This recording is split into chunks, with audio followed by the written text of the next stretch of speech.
Let's start with that. The memorial service of former policeman and co-author of The Lost Boys of Bird Island, Mark Minnie, taking place in Port Elizabeth today.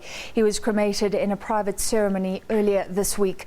At the service, several friends and family members paid tribute to Minnie, but his family have conflicting views about his death, some believing he was murdered, others believe it was suicide.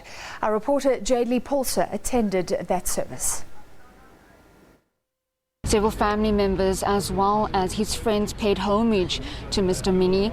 They called him a brave man. They said that he was a strong fighter, a warrior, and that they loved him dearly. In attendance was his ex-wife Bernie. We also saw Mark's son as well as his daughter, his stepdaughter, also paying tributes to Mr. Minnie. But with me right now I do have the co-author of Mr. Minnie, Christine, and she helped write that book, The Lost Boys of Bird Island, and we're going to be chatting to her a bit.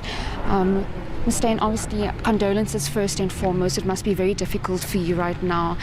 Just tell us, how are you feeling? I'm feeling very sad, but I'm also feeling really angry that I've lost him. But I'm determined, I'm defiant, and I'm going to continue our work. Now, there's been a lot of speculation in the media with regards to Mr. Minnie's death. Some are saying or speculating that, it's not suicide. From your perspective, you were a great friend, you were also a colleague. What do you believe is the truth? I would be prepared to accept an official finding of suicide. However, I do believe that there were events in the days leading up to his death that coerced him into taking that drastic step. I can't give you details, but knowing him as I did, I would imagine it involved him feeling the need to protect somebody close to him. When was the last time that you spoke to Mark? Probably 2 days before he died. The day before he died. I spoke to him the day before he died. Was there anything in his voice? Was he anxious, or was there anything that you picked up that was different to the Mark that you knew? Not that day, but in previous days there had also been concerns about people who were apparently looking for him, military type people. I did have them checked out and they didn't seem to be as big a threat as they might have made themselves out to be, but he didn't fear for his own life, but yes, his demeanor changed, and I think there were a combination of factors. The morning he died, he seemed in a big hurry, almost as if he had an ultimatum or a deadline. Now, Mr. Minnie was busy with a follow-up book. Do you know anything about the details?